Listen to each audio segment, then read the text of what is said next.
할렐루야. 오늘도 하나님께서 준비하신 은혜가 가정마다 또 심령마다 충만하기를 축복합니다. 어린 시절부터 지금까지 제가 사는 세상은 굉장히 빠른 속도로 발전해 왔습니다. 그 속도를 피부로 느끼는 것이 대중교통이라고 생각해요. 제가 어릴 적에는 토큰을 회수하고 토큰을 사용해서 버스를 탔습니다. 이렇게 엽전같이 생긴 가운데 뻥 뚫어진 50원짜리 동전만한 크기의 토큰이 어른들을 사용하고, 은색은 이제 학생들이 사용하고, 그러다가 이제 회수권이 나왔죠. 회수권은 이제 버스 공제조합에서 버스표를 일괄 발행하고 그걸 우리가 사가지고 버스에 내는 겁니다. 그럼 버스회사 그걸 회수한다 그래서 회수권이라고 하거든요. 그 회수권을 가지고 버스를 탔어요. 그때 차장 누나들은 정말 바빴습니다. 사람 태워야지, 또 회수권 걷어야지. 탈 때는 또 어때요? 사람들이 벌떼처럼 달려들어가지고 막 그때 줄을 잘 안 섰습니다. 막 몰려들어가지고 막 정신없이 버스를 타려고 하니까 여기저기 다치고 막 무릎에 막 멍들고, 이건 뭐 일도 아니었죠. 그렇게 살아냈거든요.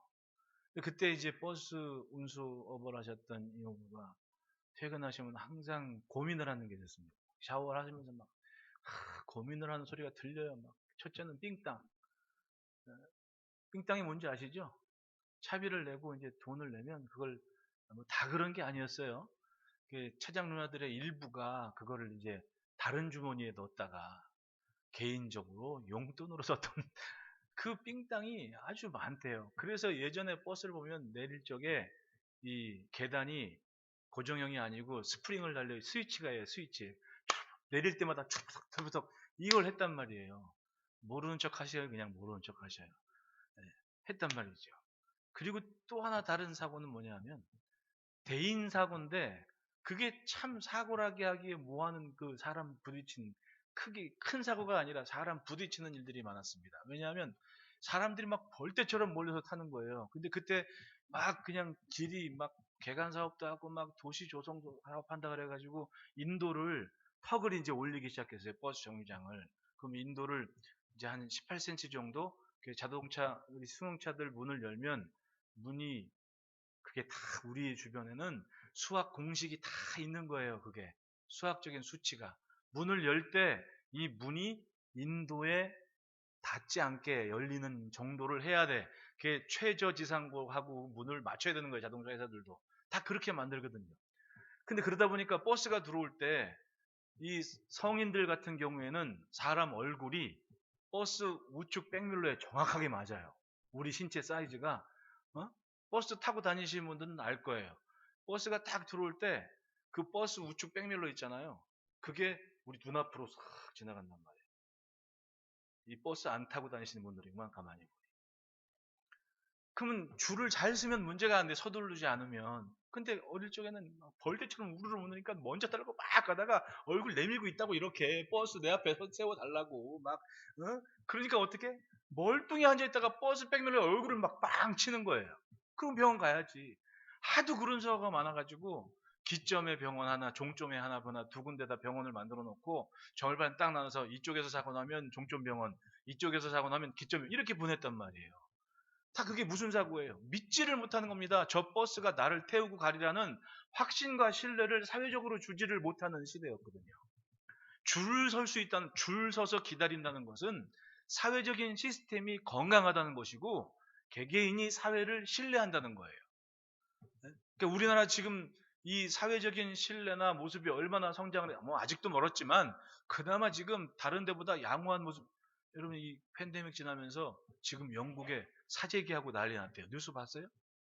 미국도 마찬가지예요. 팬데믹 딱 터지고 나서는 물건 사재기 하느라고 정신없어. 우리 집에 있는 두루마리 화장지 이런 것 없어서. 여기서 사는 딸이 엄마한테 자기네 집에 화장실 어떻게 영상 통화하다가 보여줬다가 니네 집에 화장지가 그렇게 많어? 깜짝 놀라더라는 겁니다. 지금 우린 사재기 같은 거 안 하면 미사일이 쏟아지건 뭐건 끄떡 없어 우리는. 왜냐하면 그만큼 뭐 이 정도로 큰일 나겠어? 둘 중 하나야. 진짜 그렇든지 아니면 어른들만으로 간이 부었던지. 뭐 사재기 이런 건 생각지도 않습니다. 그 정도로 뭐가 된 거예요, 우리는? 사회적인 이 뭔가에 대한 신뢰감이 그렇게 쌓여 있다는 거예요. 줄을 서고 기다릴 수 있다는 거. 예전에는 그게 없었어요. 그러니까 지금 보니까 얼마나 우리가 성장을 하고 발전을 해왔습니다. 그런데도 아직도 우리나라 사회의 시스템이나 이런 불안한 정국에 대해 꼴불견을 다루는 책들은 여전히 잘 팔려요. 왜냐하면 아직 뒤숭숭 맞고 모자란 것을 알기 때문에 그래요. 반대로 얘기하면 그렇기 때문에 아직도 우리는 가능성이 많은 그런 때를 살고 있는 거예요. 왜 세계적인 경제학자들이나 사회학자들이 미래를 전망할 때 이 대한민국을 모델로 삼거나 아니면 제끼지 않고 항상 먼저 거론을 합니까? 한국스러운 것이 최고다라는 얘기를 하는 이유는 여기는 아직도 변할 여지가 많기 때문에 그러는 거예요. 그리고 변할 가능성이 있기 때문에 그런 거예요. 아예 없으면 다루지도 않아. 있기 때문에 주목을 해서 보고 있다는 얘기예요. 그만큼 우리는 건강한 세상을 살고 있는 겁니다. 신뢰를 하기에는 불안한 것이 많은 것이 지금 우리의 현실이라 할지라도 그건 어쩔 수가 없습니다. 여전히 나아지고 있는 중이에요. 우리나라 역사에 백성이나 민초나 민중이 지도자나 엘리트층을 신뢰할 적이 있었습니까? 그렇게 신뢰해서 좋았던 적이 별로 없었거든요. 가령 여러분 이거 보십시오. 1598년경에 선조가 우리 역대 왕 중에서 제일 꼴불견이 뽑으라면 선조를 꼽잖아요. 왜냐하면 전쟁 났다고 백성하고 나라와 도성을 버리고 왕이 도망가 버렸어요. 지금도 인륜가 가면 그게 있어요. 거기에 써 있어. 왕이 도망가는데 백성들은 왕이 나라를 백성을 버리고 도망가면 우리는 어떡하냐고 막 눈물 철철 흘리는 시가 있어요. 거기에 얼마나 웃깁니까? 웃길 수밖에 없는 상황이 세상에 왕이 도성을 버리고 도망가는 게 어디, 그리고 왕이 얼마나 시기와 질투가 많았는지, 물론 이게 뭐 편협한 사관일지 모르지만 얼마나 시기와 질투가 많았고 자기 그 사람 죽이 하는지, 오죽했으면 그 대단한 이순신 장군이 배 12척만 남겼냐고. 여러분 그거 아세요? 임진왜란 당시에 왜군 쳐들어왔을 때 유일하게 일본 그 왜군들이 통과하지 못한 땅이 있었어요. 어딘지 아세요? 전라도 지역이었어요. 전라도 지역이었단 말이에요. 이유가 뭔지 아세요? 제가 가만히 책을 읽어보니까 1589년에 기축옥사가 있었어요. 뭐냐면 그때 당시에 서인하고 동인, 잘 들어 이거 시험에 나와 소영아. 애들도 뭔가 들을 게 있어야 되잖아요. 기축옥사가 있었는데 그때 당시에 서인과 동인이 막 붕당 정치하면서 동인이 집권 세력이었거든요. 근데 정여립이 서인이었다가 동인의 이발이라는 사람한테 그 인품과 그런 뭐에 호감을 느껴가지고 둘이 뭐 호용호지하면서 지냈거든요. 그러다가 정여립이 동인 편에 서서 같이 있는 걸 보고 선조가 비웃었어요. 저 정권의 권세에 마음이 들어가지고 이런다고 비난을 받으니까 정여립이 화가 나가지고 나를 뭘로 보고, 그러면서 벼슬을 그만두고 낙향을 했단 말입니다. 근데 낙향을 해서 이 사람이 뭘 했냐면, 그때 당시에 오래전부터 이 왜구들은 왜구 얘기는 태조 이성계 때부터 있었던 얘기거든. 이성계 장군도 두각을 나타내는 이유가 왜구 토벌을 해서 그런 거 아니에요. 그만큼 복잡했으니까 이 사람이 낙향해서 자기 지역에 있는 왜구를 토벌하기 위해서 대동계를 조직했던 거예요. 3년 동안 그걸 훈련시켰고 진짜로 왜구 토벌을 했었고, 대단한 사람은 대단한 사람이었어요, 이 사람이. 그런데 모함을 받았죠.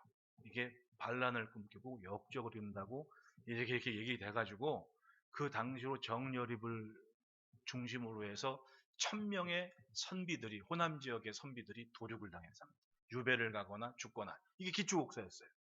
근데 여러분 1000명의 인재가 한꺼번에 사라졌다고 한번 생각해 보십시오.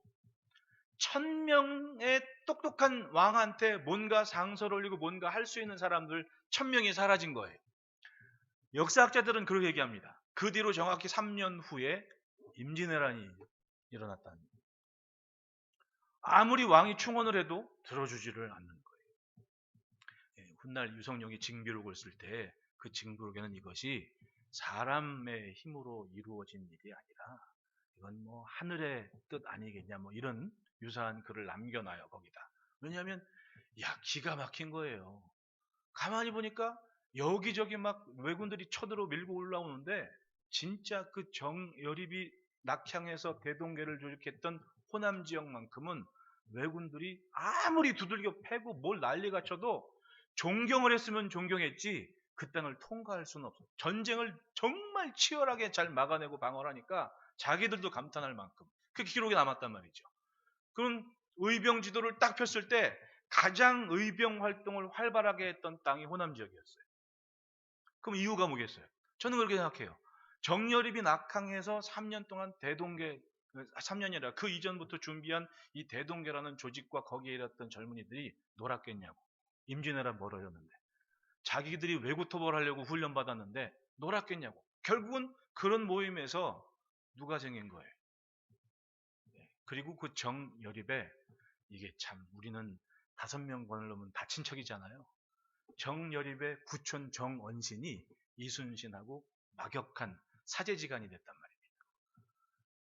결국은 그런 만남과 관계 속에서 이루어지는 일들, 이 민초들이나 백성들의 힘은요, 지도자에 대한 신뢰보다는 자기들이 뭔가 살아내야만 된다는 그 애절함이 있는 게 우리나라의 역사의 얘기입니다. 근자에 와서도. 그러니까 우리나라 나라 뺏긴 일사조약 같은 때도 왜군들이 총 갖고 부산에 상륙해서 눈앞에 지나가는데 농사 짓는 사람들은 끄떡없이 그냥 구경만 하고 있었던 거예요. 왜? 저놈들보다 이놈들이 더 나빠. 누구? 자기들 식량 수탈해가는 관리들이 더 나쁘다는 얘기예요. 왜냐하면 일본 군인들은 총 들고 들어왔는데 들어오기 전에 집중 교육을 받았어. 절대로 백성들 농가나 닭이나 뭐 밭에 있는 것 절대로 먹지 말고 건들지를 말어. 주입식 교육을 받고 들어오니까 마을 어귀에 일본 군대가 이게 1848년도 얘기예요. 지금은 마을 어대에 일본 군대가 장막을 천 텐트를 치고 주둔을 하는데 돌 하나 던지는 백성이 없더라는 얘기입니다. 그게 오스트리아 여행가의 눈에 비친 조선의 모습이었어요. 그리고 나라는 뺏긴 거죠. 역사에 남겨진 이 백성들과 민초들의 마음에 지도자나 왕이나 관리들을 신뢰할 만한 것들이 조금도 없었던 것이 우리나라의 역사의 스토리였기 때문에 그런 거예요. 그러니 근대화가 되고 버스가 들어오고 기차가 들어온들 줄 서겠습니까? 안 서요. 나 먹고 살아가면 내가 뭐 해야지. 이게 굉장히 강한 사람이라는 거예요. 교육이 있고 성장을 하는 어간에 여유가 생기고 돌볼 마음이 생기면 비로소 줄을 서기 시작하는 거예요. 줄을 서기 시작하는 거예요. 그리고 비로소 간격이 있기 시작합니다. 지금 중국에 가가지고 죄송합니다. 특정 국가를 비난하는 건 절대로 아닙니다. 오해하지 마십시오. 중국에 가가지고 CC 은행 가가지고 이 돈 찾으려고 딱 쓰잖아요. 그러면은 내 귓등에 뒷사람 호흡이 느껴져. 줄은 서긴 쓰는데 불안한 거야 그만큼. 근데 우리는 조금 그게 늘어났어. 이제 여기 한 40cm 이상은 벌어질 수 있어. 중국은요 공항에 가도 막 바짝바짝 이렇게 붙어갖고 서야 돼. 왜? 누가 새치기 하지는 않을까. 아직은 그래. 그게 다 발전하는 속도의 정도의 차이 아닌가 생각. 많이 좋아졌는데 여전히 우리는 그런 아픔이 있는 그 아픔은 잘 어디 가지를 않아요. 그러니까 줄족이나 사회적인 것에 대한 불만이나 불만족이 여기저기 나올 수밖에 없는 세상. 이게 살아온 역사의 하나의 흔적이고 아픔이에요. 이제 뭐 우리 아이들이 성장할 즈음엔 훨씬 더 나아지겠죠. 왜냐하면 지금도 우리는 변하고 성장하고 있기 때문에. 여기 있으면 몰라. 나가서 한 몇 개월, 한 6개월 나갔다 살다 들어오면 6개월 상관인데도 굉장히 변했구나라는 걸 느낄 수 있는 게 우리나라예요. 깜짝 놀랄 만큼. 여기 있으니까 모르지. 예수님 오셨을 때도 마찬가지예요. 백성들이 국가, 나라, 또 지도자, 신뢰를 할 수가 없는 시대를 살았던 거예요. 여러분, 이 앞부분에 예수님이 오병이어의 기적을 행하시거든요. 그럼 수천 명이 유리하는데 먹을 것이 있었어요, 없었어요? 없었어요. 그러니까 예수님이 먹을 거 가져오라 그래서 우리가 보리떡 5장하고 물고기 2마리가 전부입니다. 그래, 그거 축사하고 먹였단 말입니다. 집 가까우면 없다 그러겠어요, 있다 그러겠어요? 집에 가서 가져오고 집에 가서 먹고 오면 돼요. 제자들로 보면 어디 가서 이만한 떡을 사서 이 사람들을 먹입니까? 즉 예수님 앞에 있었던 사람들은 그 가버나움이란 마을에 연고지기를 둔 사람보다 연고지가 아닌 사람들이 더 많았다. 그 사람들이 장정만 5천 명이 됐다. 이런 얘기 아닙니까? 어디서 그 많은 사람들이 나왔던 거예요? 상황은 그렇습니다. 로마에게 나라를 빼앗기고 지도자들이나 제사장들은 자기들이 재물을 가지고 자기들 권리를 사기 위해서 아부하고 돈 받고 제사장직 팔고 그런 상황이 있단 말이에요. 로마는 세금 걷는다고 세리 세워놨는데 이 세리들이 애국심이 얼마나 투철한지 기똥차게 세금을 걷어가지. 그리고 게다가 로마가 하는 얘기가 세금 걷을 만큼 걷되 네 월급은 세금에서 까. 더 걷는 건 내가 아무 말 안 할게. 로마에서 세금을 받는 게 아니라 자기들이 일해서 자기들이 더 거둔 거에서 자기 몫을 챙겼단 말입니다. 수탈이 벌어지게 된 거예요. 세리가 권세자였습니다. 오죽했으면 세리만 보면 욕을 했겠냐고 이 시대 사람들이. 응? 이게 분위기였단 말입니다. 무슨 나라를 신뢰하고 무슨 헤롯? 이 사람은 다윗 후손도 아니고 저 이두메 사람으로 로마 정권하고 아부하고 이러고 저러고 하다가 자기가 유다의 왕이 딱 헤롯이 됐단 말입니다. 불안하지요. 그러니 국가적인 이 사회적인 시스템이 건강하지 않은 때였고 신뢰할 만한 것이 없는 때였고 이래저래 이리 뛰고 농사 져봤자 내가 내 손에 갖는 거 없으면 농사 지금 뭐해? 그 집과 전토를 벌이고 유랑하는 사람들이 그렇게 많았던 거예요. 그 사람들이 당시에는 예수님만이 아니라 여기저기 자기들의 그 애절한 이 영혼을 위로하고 힘줄 수 있는 말씀이 있는 곳이면 이들이 옮겨 다니면서 그 말씀을 들었단 말입니다. 그러니까 예수님 오시기 전에 제일 많이 군중이 모였던 동네가 어디였어요? 요단강 세례터에 누가 있었어요? 세례 요한이 있었다. 그래서 세례 요한이 제자들이 묻죠. 오실 그분이 당신이냐고 선생님이 물어보라고 했습니다. 이런 얘기는 뭐냐면 세례 요한은 자기 앞에 세례받고 모여있던 사람들을 누구에게로 인도했습니까? 보라, 세상 죄를 지고 가는 하나님의 뭐다? 어린 양이로다. 자기 제자들을 전부 예수님께로 안내하는 역할을 했단 말입니다. 그런 사람들이 돌아다니다가 소문 듣고 가버나움까지 왔던 거예요. 거기서 대단한 분이 하나님의 말씀을 증거하는데 생전 듣도 보도 못한 굉장한 말씀이다. 그리고 은혜를 받았는데 진짜 마음속에 쌓인 한과 원한과 아픔이 한순간에 치료되는 그 기적을 경험하는 겁니다. 왜? 심령이 가난하고 하나님 때문에 마음이 애통하고 원통하고 응? 참을 것이 많은 인생들이 바로 너희들에게 천국이 너희 것이다 라는 그 말을 예수님이 해주고 계시는 거예요. 거기 있는 사람들이 다 은혜 받았어 안 받았어? 엄청난 은혜를 받고 세임을 받은 겁니다.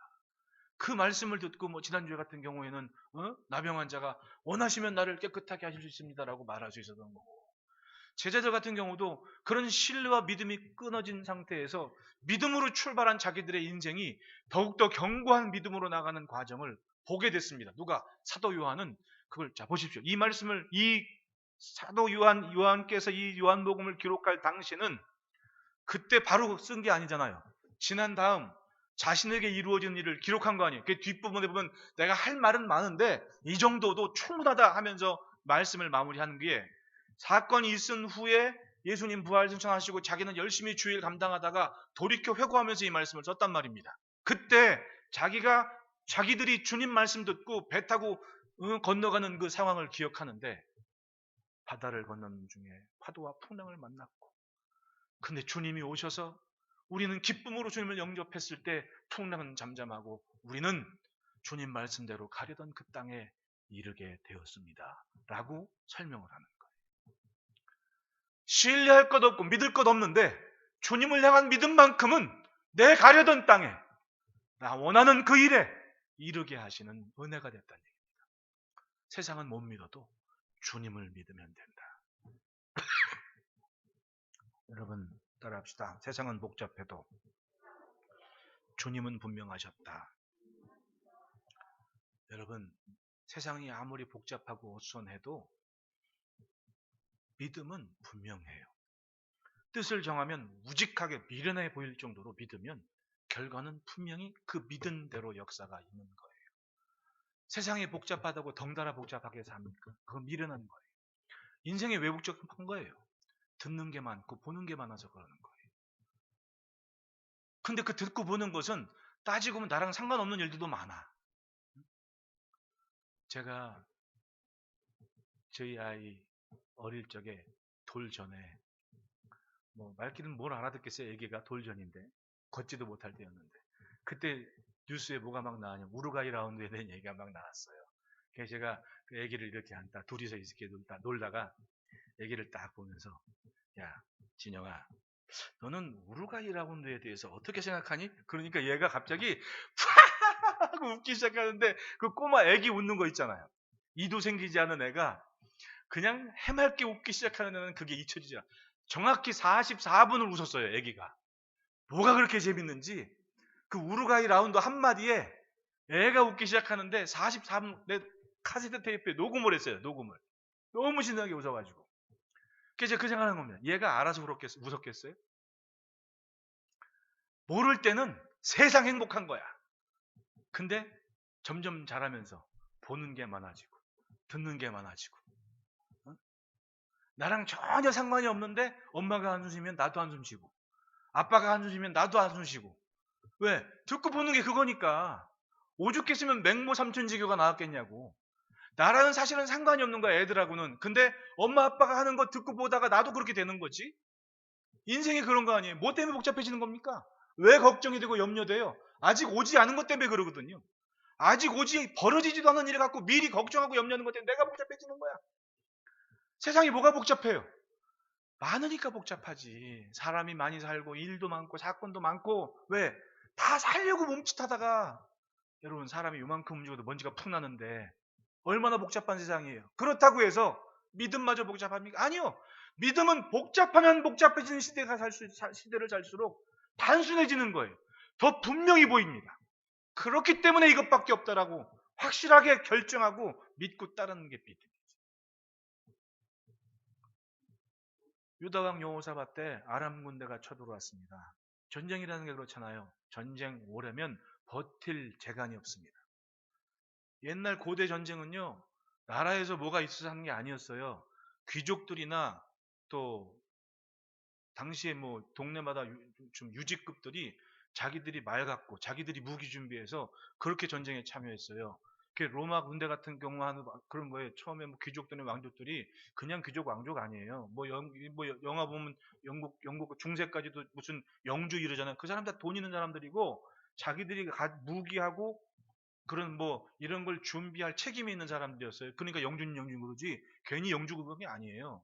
책임 있는 사람들이지. 근데 전쟁이 2년 3년 계속돼 보십시오. 버틸 재간이 없는 거야. 이 작은 땅덩어리 뭐 다 이스라엘 전체 북, 남 다 합쳐봐야 우리나라 경상도만한 땅덩어리에 주변 아람이건 모압이건 그 나라가 맘먹고 한 3년만 두들겨 보십시오. 나라 망하는 거지. 산 게 기적이에요. 여호사밧 당시에 그랬습니다. 계속된 전쟁과 어려움 때문에 버틸 힘이 없는데 아람 군대가 또 쳐들어온 거예요. 그때 여호사밧 왕이 백성들 앞에 뭐라고 얘기를 해요? 너희는 하나님을 신뢰하라. 너희의 나라가 견고할 거다. 너희는 그 종 선지자를 신뢰해라. 너희 인생이 형통할 거다. 딱 두 문장 했습니다. 그리고 전쟁터에 나가는데 하나님께서 말씀하신 대로 성가대 앞세우고 백성들은 왕의 말을 신뢰하고 믿음으로 따르면서 그 뒤를 걸어가기만 했습니다. 어떤 일이 벌어졌습니까? 하나님의 군대가 아람 군대를 박살냈고 계속된 전쟁과 어려움에 먹을 거 없고 재정이 무너진 그 나라가 전리품 걷어서 며칠을 걷었답니다. 그때 성경 보십시오. 대단하지 않습니까? 세상은 복잡하지만은 그 복잡함이 내 살고 죽는 영생과 생명을 좌지우지하지는 못한다는 겁니다. 뭐가? 하나님을 신뢰하는 믿음만큼은 나를 살리기도 하고 나를 죽이기도 할 수 있다는 거. 죽게도 할 수 있다는 거. 결국은 세상 복잡하다고 다까지 복잡할 필요가 없는 거예요. 오히려 어렵고 힘든 시간에 집중할 게 뭡니까? 믿음이지요, 믿음. 이거 하나는 절대로 놓치지 않고 내가 하나님께 속한 것, 하나님을 향한 것만큼은 확실하게 단돌이 하겠다라고 집중할 수 있는 기간을 보내면 이 팬데믹 기간은 진짜 잘 보낸 거예요. 왜? 그만큼 가까워지니까 하나님. 이 기간에 바빠서 성경 보지 못한 거 내가 조금 더 봤습니다, 목사님. 그 사람 신앙생활 잘한 거예요. 이 시간 내가 바빠서 기도하지 못했는데 조금 더 하나님 생각했습니다, 목사님. 그 사람 신앙생활 잘한 겁니다. 이 시간 다른 거 챙기느라고 복잡했는데 내가 내 식구들 잘 건사했고 내 식구들 갖고 손잡고 기도 한 번이라도 더 했습니다. 그 사람은 엄청 잘 신앙생활한 겁니다. 믿음은요. 믿으면 믿을수록 더 단순해지고 간단 명료해지는 겁니다. 오직 주만 모일 수 있다. 결국은 오늘 본문 16절에 저물매라고 시작한 이 상황을 보십시오. 저무는 게 뭐예요? 해가 뉘엿뉘엿지고 떨어지고. 여러분 해 떨어지고 집에 갈 때 식구가 있거나 뭐가 있으면 기분이 얼마나 안심이 나요. 해 떨어지면 내가 갈 집이 있는 거예요. 근데 여기 저물매라는 상황을 보십시오. 사람들은 갈 곳 없고 제자들은 예수님 없이 캄캄한 그 바다 위 배를 타고 풍랑을 만난 이 상황이 얼마나 불쌍하고 한심하고, 어릴 적에 그러더라고. 해가 탁 뉘어지고 저녁이 노을이 딱 떨어지고 신나게 골목에 놀다가 집에 간다 그러면 엄마가 아빠들이 불러가지고 야 들어와라 그러면 들어가는 애들 보면 참 부러웠어요. 왜? 나는 불러주는 사람이 없었거든. 들어가면 혼자 들어가야 됐었거든. 이 저물매라는 이 한 단어는 그런 추억이 있는 나에게는 상당히 슬픈 단어예요. 근데 이 시대에 그 시대를 살았던 이 예수님 앞에 있던 제자들이나 군중들은 그런 아픔을 가진 사람들 아닙니까? 슬픈 날이 된 겁니다. 해 떨어지고 깜깜한데 갈 곳 없고, 바로 그 상황에 만난 사람들은 그 시대를 사는 백성들의 아픔이었고, 하나님의 백성 이스라엘이지만은 버려진 것 같은 절망감 속을 살아가는 상황이었단 말이에요. 근데 그 시대를 살았던 요한이 뒤를 돌아봤더니 그런 시대를 살았던 우리에게 누가 있었다? 예수님이 계셨다. 그리고 21절이 한번 읽어보십시오. 시작.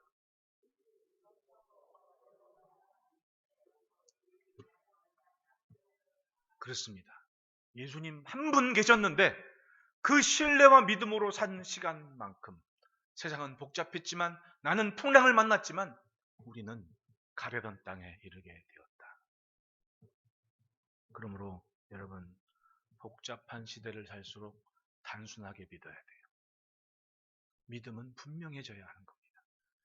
하나님을 신뢰하고 그 종을 신뢰하는 그 믿음은 우리의 삶과 우리의 나라를 견고하게 만드는 믿음의 출발점이 될 겁니다. 그러므로 따라합시다. 믿음이 삶의 제한을 넘게 한다. 16절부터 18절 말씀 보면 저물매 제자들이 바다에 내려가서 배를 타고 바다를 건너 가버나움으로 가는데 이미 어두웠고 예수는 아직 그들에게 오시지 아니하셨더니 큰 바람이 불어 파도가 일어나더라. 작건 크건 예수님을 믿는 것은 믿음의 시작입니다. 그건 하나님의 은혜예요.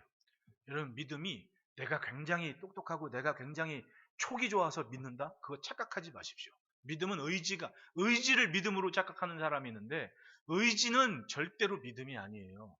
예? 내가 뭘 한다, 내가 뭘 이룬다 착각하지 마십시오. 믿음은 하나님이 주신 거예요. 여러분, 지금 세상을 보십시오. 지금 예배하는 사람이 많아요? 예배 안 드리는 사람이 많아요? 우리가 사는 세상에 예배를 모르는 사람이 더 많아요. 바꿔 말하면 천국 갈 사람이 많아요? 천국 못 갈 사람이 많아요? 못 갈 사람이 훨씬 많은 시대에 나는 지금 천국 기차에 올라 살고 있지 않습니까? 누구 덕이에요? 주의 은혜인 거예요. 주의 은혜. 내가 말씀을 들었을 때 믿어지거든. 그 믿어진 다음 내가 지금 딱 삶의 방향을 바꿀 수 있게 하시는 거예요. 하나님의 은혜고 하나님의 선택이었고 하나님이 주신 강권하시는 구원의 은총이었던 거죠. 교회가 코앞에 있어도 예배당 못 들어오는 사람이 이렇게 많은데 못 믿는 거예요. 믿음이 안 가는 거지. 믿음이 없는 거지. 다만 적고 크고는 있지. 다른 마태복음 같은 데 보더라도 풍랑이 일었을 때 찾아오셔서 예수님이 어찌하여 의심하느냐. 믿음이 뭐한 자더라? 적은 자더라. 적은 자더라. 즉 적거나 크거나 할 수는 있다는 거지. 이제 막 믿은 사람하고 한 30년 신앙생활하는 사람 믿음이 같을 수는 없잖아요. 적거나 크거나 할 수 있어. 마찬가지야. 커졌다가 적었다가 할 수 있어. 그거 갖고 뭐라 그럴 수는 없지. 믿고 있는데. 단 방향은 중요하죠. 하나님이 믿게 하셔서 오늘 내가 여기에 있거든요. 우리는 믿음을 주셨기 때문에 그 믿음의 소중함을 잘 갖고 가고 있습니다. 그래서 이만큼 나를 부르신 가치만큼 살아낼 책임이 내게 있는 거예요. 나를 부르시는, 나를 세우신 주님. 그렇게 가다 보면 내가 이르러야 할 곳, 주께서 가라 하신 그곳, 원하신 그곳에 내가 서게 되는 겁니다. 이 말씀을 기록한 요한의 경우 갈릴리의 어부였습니다. 갈릴리 어부는 지금 어부를 봐도 그래. 제가 처음 갈릴리 어부, 성경에서 맨날 봤던 그 갈릴리 어부의 생활을 처음 본 게 2002년도였거든요. 벌써 그게 20년 넘었네. 2002년도였으니까. 그때 처음 어부를 해서 제가 깜짝 놀라는 것이 2002년도 우리 월드컵하고 뭐 세계 막 이런 거 있을 때 거기 어부를 딱 봤더니 수염도 완전히, 이게 수염도 중동 사람 수염을 길러도 단정, 그 사람들은 하루에 한 번씩 면도 뭐 이발 가고 점심시간에 면도다 이 털 정리 이런 정도거든요. 근데 이 어부들은 그냥 그대로야. 완전히 동화책에서 만화책에서 봤던 그 원시인처럼 막 수염이 막 꼬일 대로 꼬인 기가 막힌 수염을 딱 하고 있는 상태로 나를 보고 씩 하고 웃어주는데, 야, 나는 이에 치아에 코팅한 줄 알았어. 노란색 치아가 노란색 코팅이 되어 있는 거예요. 어? 내가 뭐라고 막 했더니 슉 하고 있는데 또 멋있게 하나는 또 빠져 있고, 그게 그 어부였거든요. 와, 난 그 순간에 2002년도에 이 모습으로 여기서 어부 일을 하고 있으면 33년도, 30년도에 어부했던 이 사람들은 어떤 모습이었을까? 오죽했으면 예루살렘 사람들이 저 갈릴리 사람들 아니냐고 손가락질 할 정도였을까? 생각을 해보니 이 요한이나 베드로나 야고보나 뭐 안드레나 예수님의 제자들의 행색이 상상이 되는 겁니다. 그런데 이 요한은 있는 집 자식이었어요. 일하는 사람들도 있었고, 그리고 누가복음을 보면 동업자라고 하거든요. 누구와? 시몬 베드로와 동업자라고 얘기를 해요. 아마도 이 요한 집안이나 베드로 집안이나 그 지역에 베드로 가버나움에서 베드로 집 가봤죠, 여러분? 그 동네에서 그때 그 시대에 그만큼 집 짓고 살면 잘 사는 거지. 그러니까 이 동네 사람들 중에서 이 베드로나 야고보나 요한은 좀 있는 집 자식이었을 것이고 행색계나 했는 어부들이었지. 왜냐하면 요한복음 뒷부분에 보면 예수님이 이 사로잡히셨을 때 가버나움 대제사장 가야바의 뜰로 들어가는데 베드로가 들어갔어요, 못 들어갔어요? 함부로 들어올 수 없습니다. 베드로가 못 들어갔단 말이야. 그게 누가 그냥 그걸 모르는 얘기하면 고개만 끄덕끄덕이면 이분이 평소에 성경을 읽었구나 그렇게 알 수 있을 테니까 여러분들이 모르겠거나 고개만 이렇게 해요. 이렇게 있으란 말이지. 그때 다른 제자가 데려가서 베드로를 데리고 안으로 들어왔다 그래요. 그러면 이 요한은 평상시에 이 대제사장 가야바 집안하고 안목이 있는 집안이야, 안목이 없는 집안이야? 잘하는 자식이죠. 그렇게 따지면 이 갈릴리 지역의 어부였던 요한네 집안은 그나마 행색계나 했던, 그러니까 성격도 그런 건데 자기 맘대로 승질 부리고 막 그랬잖아요. 성경을 보면 오죽했으면 별명이 우레의 아들이겠냐고. 자기 맘대로 승질 부리고 막 이러고 살았던 거는 그동안 지 맘대로 산 거야. 아빠 백 믿고 그랬던 제자들이었거든요. 그래도 뭐가 있었냐? 이 지금 16절부터 21절에서 얘기하는 바다와 쭉 신약성경 제일 마지막 성경 누가 썼어요? 똑같은 사도 요한이 기록했단 말이에요. 사도 요한은 계시록을 쓸 때 어디에 있었어요? 반모라는 섬에 있었다고 얘기해요. 유배를 했다면. 그 섬에 가려면 뭘 통과해야 돼요? 지중해를 쫙 건너서 지금도 바람 조금 불면 배가 다니지 못하는 그 바다를 건너서 반모라는 섬에 갔단 말이에요. 그리고 성도들한테 편지를 해요. 하늘의 보좌를 봐라. 그 앞에 유리처럼 맑은 바다가 쫙 펼쳐져 있다라고 바다라는 단어를 똑같이 써요. 그러면 요한복음 6장에서 이야기하고 있는 바다와 파도라는 개념과 요한계시록에서 얘기하는 바다라는 개념이 같아야 틀려요? 다르죠. 엄청 다른 거예요. 쉽게 말하면 이 사도 요한은 내가 예수님 때문에 출세해, 내가 예수님 때문에 호강하는 거예요. 왜냐하면 예수님 아니었으면 진짜 바다를 못 봤을 사람이에요. 다녀봐야 거긴데 갈릴리, 오죽했으면 갈릴리를 바다라 그랬겠냐고. 나는 요한이 이 성경을 기록할 때 씩 웃었을 것 같아. 왜냐하면 자기는 죽었다 깨어나도 바다는 뭐예요? 거기거든. 근데 복음을 갖고 아시아로 말씀을 품고 다녀가면서 또 그것 때문에 핍박받고 진짜 바다를 건너면서 뭐냐, 바다가 이걸 이랬네, 알았을 거 아니냐고. 내가 주님을 믿었더니 주님은 내 계획이 아니라 주님의 계획대로 나의 그릇을 키우시고 나의 지경을 키우시고 내 존재의 가치와 의미를 키우시다는 겁니다. 할렐루야. 믿었더니 제한을 넘어서는 굉장한 일을 이루어요. 복음서에 보면 갈릴리를 호수라고 부르는 사람이 딱 하나, 누가는 직업이 의사였잖아요. 헬라나 그리스나 이 지중해에 대해서 알고 있는 사람이었어요. 그러니까 갈릴리를 누가는 절대로 바다라고 얘기를 하지 않아. 왜? 자기가 알기로는 이건 바다가 아니고 뭐예요? 호수거든. 이게 왜 호수지 바다야? 아마 누가 말을 듣고 누구도 이해를 못할 겁니다. 그 동네에 살았던 사람들은. 여러분 사람이 죽을 때까지 지금 21세기여도 죽을 때까지 50km를 평균 못 벗어나요. 보편적인 사람들이. 지금도. 그러면 1세기 당시의 어부들이 지중해 볼 수 있는 확률이 얼마나 되겠어? 그저 산 넘어오는 상단들 가지고 물건 살 줄 알았지 바다 그러면 이 사람들은 죽을 때까지 갈릴리.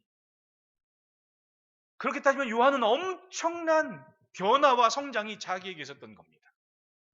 내가 넘을 수 없는 선들을 예수님 만났고 예수님 믿었기 때문에 이루어냅니다.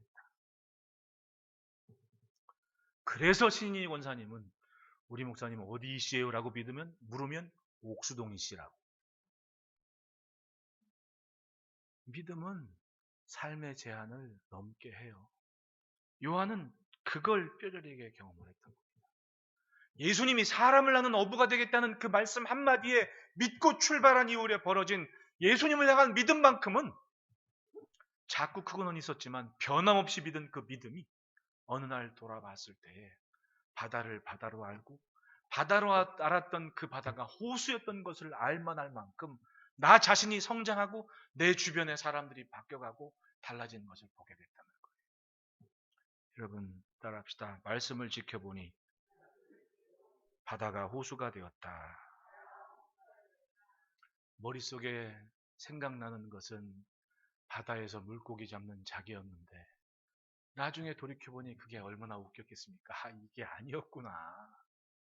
그런 웃음 한 번은 짓지 않았겠냐고. 예수님의 말씀대로 살지 않았으면 죽을 때까지 몰랐을 수도 있었던 것을 믿었기 때문에 알게 됐어요. 그래서 믿음은 믿어야 하는 거예요. 죽었다 깨어나도 믿지 않으면 모르는 것이 믿음이에요. 엘리 제사장 때 말씀과 이상이 희귀한 때였다고 합니다. 그런데 여러분 그래도 믿을 사람 다 믿었어요. 한나 보십시오. 엘가나와 같이. 뭐 했습니까? 재물을 싸들고 꼬박꼬박 성전에 기도하러 가고 번제 드리고 말씀과 이상이 희귀. 그거 핑계라는 거예요. 믿을 사람 다 믿고 기도할 사람 다 기도했다는 거예요. 그 기도하는 여인을 통해서 시대를 변화시키는 사무엘이라는 아들을 낳게 하지 않습니까? 한 인생의 절박한 아쉬움이 시대의 영적인 생명의 물꼬를 트는 응답이 됐다는 거예요. 그 여러분, 내 아쉬움이 하나님이 굉장한 역사를 일으킬 응답이 될 줄 믿으시길 축원합니다. 그게 믿음이에요. 그 믿음이 내 제한을 넘게 만듭니다. 둘째로 따라합시다. 삶에는 주님의 계획이 있다. 17절부터 19절 말씀 보면 배를 타고 바다를 건너 가버나움으로 제자들이 가는 상황입니다. 그러면 딱 상황을 볼 때 눈으로 볼 때 이게 뭐 걸어봐야 한 3, 4km 뿐이 안 되는데 굳이 거기를 배 타고 간 이유는 앞부분에 오병이어의 기적을 행하시고 사람들이 모여드는데 이 사람들이 어떤 생각을 하는 거예요? 예수님을 임금 삼으려고 왕 삼으려고 하는 걸 느낀 거예요. 예수님은 그것 때문에 먹인 게 아닌데 사람들은 그렇게 생각을 하는 거예요. 아니, 생각을 하지 말라고 내가 막을 수도 없고 머릿속에 들어가서 자기들 마음대로 생각하는 걸 어떻게 막아. 그러니 예수님이 어떻게? 야, 내가 사람들 좀 시선을 끌 테니까 너희들은 배 타고 가라. 걸어가라 그러지 않아. 왜? 걸어가면 눈에 보이니까 따라갈 거 아니야. 걷지 말고 배를 타고 가라. 사람들이 어디로 갈 줄 모르게. 그러니까 뒷부분을 보면 사람들이 소문 듣고 다시 걸어서 가버나움으로 왔다는 얘기가 있어요. 그 말은 예수님의 목적은 제자들을 여기서 떨어뜨려 놓는 게 목적이었던 거죠. 왜냐하면 괜히 안 그래도 막 귀신도 쫓고 막 굉장한 일을 행하는 제자들이 사람들이 뭉 떠받치면 높아지거든. 교만은 한순간인 거예요. 높아지는 게. 저 결혼할 때 주례하시는 목사님이 그 성경 선물할 때 네 가지를 딱 써줬는데 그 중에 네 번째가 뭐였냐면 분수를 하는 부부라고 해요. 분수를 하는 부부. 그게 안 좋은 말이 아니에요. 내 자신의 모습을 절대로 잊지 말고 살라는 얘기지. 그러니까 항상 자기 자신이 사람들이 옆에서 누가 막 어떻게 한다고 하더라도 내 본연의 내 모습을 자세를 잊지 말아야지. 옆에서 막 이렇게 한다고 같이 교만해지면 사역이건 뭐건 다 망치는 겁니다. 예수님은 그걸 말씀하셨던 거예요. 배 타고 제자들을 건너 보내셨습니다. 그런데 그 배를 타고 가는 과정이 혼자 갔냐? 예수님이 봤을까요? 안 봤을까요? 다 주님의 계획 속에 있었던 일들인 거예요. 계획 속에 있었던 일들이었다. 풍랑도 마찬가지예요. 나만 만난 건 줄 알았는데, 아니 그냥 나만 있는 줄 알았는데 주님은 알고 계셨던 거예요. 마가복음 6장 47절 48절 봅시다. 마가복음 6장 47절 48절 읽어봅시다. 시작. 저물매 배는 마가복음 시작.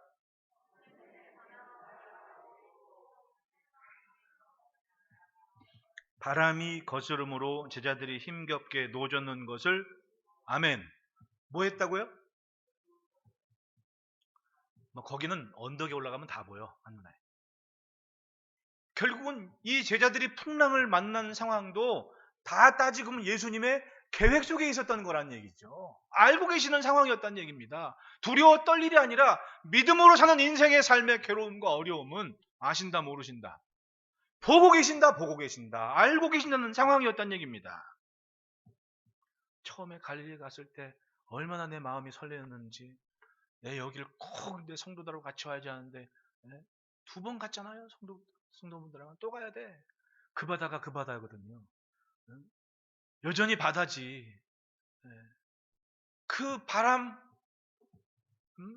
그리고 그 호수에 있었던 벌어진 일. 제가 처음에 거기 갔을 때 마음이 정말 설레어가지고 어찌나 설레었는지 갈릴리 근처에 남단에 딱 이뤘을 때 차 세워놓고 길가에 내려가가지고 물을 받아라 그랬으니까 찍어 먹어봤다니까요.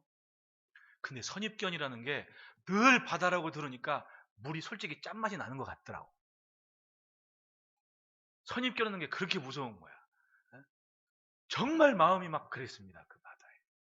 그 바다에 제자들은 깜깜한 밤중에 10여리를 갔다 그러지 않습니까? 그러니까 배를 열심히 저은 거야. 바람과 파도는 나를 사실은 배 타고 나가서 육지에 붙은 상태에서 살살 내려오면 되는데 그 바람과 파도를 4km 이상 노를 젓고 힘겹게 할 만큼 나를 그 무대에서 멀리 떨어지게 만들었다는 거 아닙니까? 얼마나 당황스럽겠어요. 그런데도 제자들은 꾸준히 노를 저었습니다. 뭐 때문에? 누구를 신뢰한 거예요? 예수님은 믿고 있었거든요. 예수님 몰라볼 정도로, 두려울 정도로, 착각할 만큼 진이 빠질 정도로. 여러분, 사람이 힘이 들면요 사람을 못 알아봐요. 응? 진짜 그래요. 옛날에 전도사 때 저 강남에서 교회 나오시는 분이 있었거든요. 설계사무소 하는 분이었는데 이 집은 사소한 문제 갖고 싸워. 부부가 어찌나 이 날카로운 사람이니 내가 그 사람들 살찌는 꼴을 못 봤어. 사람이 좀 살다 보면 살이 좀 이렇게 붙었다가 좀 어디 갔다가 들어왔다가 나갔다가 이럴 거 아니에요. 붙은 꼴. 하여튼 그 집말 조금 보다 피골이 상접한 채로 살아. 그 여자 집사님은. 근데 흠이 있어. 아주 부끄러움 없이 싸워. 부끄러움 없이. 사소한 거 가지고 싸워. 어느 날인데 금요 예배도 오고 막 예배에 그렇게 열심히 참석했던 양반이 한꺼번에 안 하구나. 소식 전화도 안 받고 뭔 일 났구나. 집 전화도 안 받고 사무실 전화도 안 받고. 그때 이제 그 강남에 집 한 채 얻어가지고 지하에 설계 사무실이 있고 자기는 2층에 살고 그랬거든요. 그 목사님이 걱정이 되니까 예배 그냥 한번 가보라고. 주일날 예배 마치고 갔어요. 가가지고 텅텅텅 뚫으니까 문이 열려있네. 들어가가지고 집사님 하고 이제 사무실 문을 딱 여니까 여자 집사님이 이렇게 걸어 나와. 근데 누구세요? 그러더라고.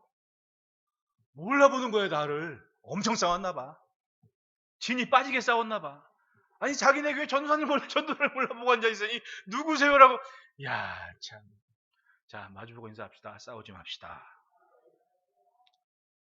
아니 세상에 얼마나 사람 몰라볼 정도로 진 빠지게 싸우니까 전도사가 들어가도 누구세요라고 물으니 내가 얼마나 내가 그때 황당했는지 무슨 큰일 난 줄 알았다니까. 어리 빠진 줄 알았다니까.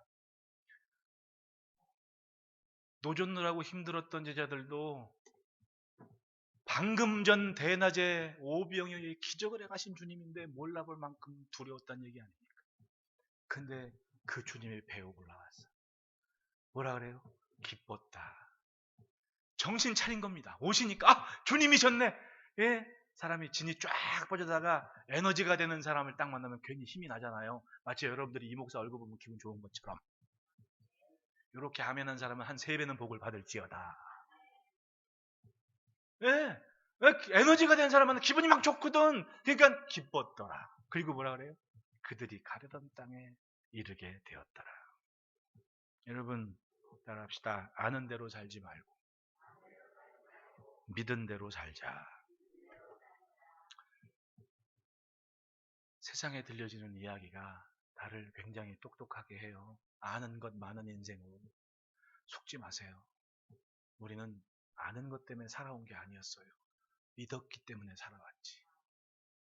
그 신뢰와 믿음이 오늘 나를 내가 가려던 땅에 이르게 하는 도구의 통로가 될 줄로 믿습니다. 그리고 셋째로 따라합시다. 주님이 계실 때 목적에 맞게 산다. 21절 말씀에 20절 21절에 같이 읽겠습니다. 시작. 이르시되 내니 두려워하지 말라 하시니 배는 곧 그들이 가려던 땅을 향하던 인생이 만난 바람과 풍랑은 못 갈 수도 있게 만든 상황이었고 못 가게 하던 상황이었습니다. 그때는 잠시 후에 무슨 일이 벌어질지 모르기 때문에 지금 할 수 있는 것은 죽을 때까지 놓젓는 일밖에 없다. 여러분 아무리 계획이 있고 방법이 분명하면 뭐 하겠습니까? 바람과 파도는 내 맘대로 안 되는 일입니다. 인생이 뭐 때문에 힘든 거예요? 내가 어쩔 수 없는 일들이 나를 힘들게 하는 거 아닙니까? 사람인들 내 맘대로 합니까? 안 되는 거예요. 돈인들 내 맘대로 됩니까? 안 되는 거예요. 계획이 백날 많으면 뭐 하겠냐고요. 안 되는 게 있는데 내 맘대로 안 되는 게 더 많아요. 그러니까 나이를 먹으면 먹을수록 뭐가 사라져? 웃음이 사라져요. 철모르는 아기 때는 40몇 분 동안 죽어라 그러면 배꼽이 빠질 정도로 웃는 아기가 자라면 자랄수록 그런 웃음이 없는 어른으로 자꾸 변하는 것을 봐요. 어른으로서. 왜? 웃을 일이 그렇게 많지가 않은 게 인생인 걸 아는 거예요. 뭐 때문에? 아는 것 때문에 그런 거 아니에요. 아는 것 때문에. 한순간에 아무것도 아닌 인생이 될 수도 있는 것이 우리가 사는 세상. 그런데 그런 바다와 같은 그런 풍랑 있는 바다에 예수님 오셨고 제자들은 기뻐했어요. 이 기쁨의 이유가 뭐였습니까? 예수님을 믿었기 때문에 기뻤던 거 아니에요. 믿고 있기 때문에 기쁨이 있었던 거 아니에요. 야, 주님이 오셨구나. 이 기쁨을 보십시오. 사도 요한의 기록에 따르면 파도건 바람이건 그건 중요하지 않아요. 지금 이 풍랑이는 배에 주님이 계신 것 한 가지 때문에 기쁜 것. 솔직한 기쁨이었습니다. 그리고 그 배는 그들이 가려던 땅에 이르게 됐습니다. 따라합시다. 고난이 잊혀질 만큼 기쁨이 되신다. 진짜 기도밖에 할 수 없을 때는 기도해야 돼요. 그땐 사람 도움 필요 없습니다. 사람이 도울 수도 없고 사람이 도와줘야 그건 답이 아니야. 진짜 답은 기도 딱 한 가지지. 그땐 기도밖에 없는 거예요. 그러면 그 시기를 지난 후에 그 고난이 잊혀질 만큼 큰 기쁨으로 주님이 우리에게 갚아주시는 거예요. 선자들이 늘 요엘 선지자건 호세아 선지자건 외쳤던 게 뭐예요? 니들이 고난 당한 만큼 내가 배로나 갚아줄 거다라고 보상하시는 하나님을 선포하지 않았습니까? 이것이 고난의 때를 지나는 성도의 믿음이고 신앙이고 하나님을 신뢰하는 믿음이어야만 됩니다. 내가 오늘 믿음으로 살아도 세상은 내 힘으로 어쩔 수 없는 바람과 파도는 늘 있기 마련입니다. 그것이 나를 두렵게 하고 때로는 힘겹게 합니다. 그래도 노는 저어야 됩니다. 믿었기 때문에 오늘 내가 할 일은 하면서 감당할 걸 감당해야만 됩니다. 그러면 결국은 주님은 진정 기쁨이 되신 주님은 우리로 하여금 가려던 땅에 이르게 하는 은혜를 우리 앞에 펼쳐주실 줄 믿습니다. 그 믿음으로 한 주간 동안도 멋진 기쁨과 승리 누리시기를 축원합니다. 기도하겠습니다.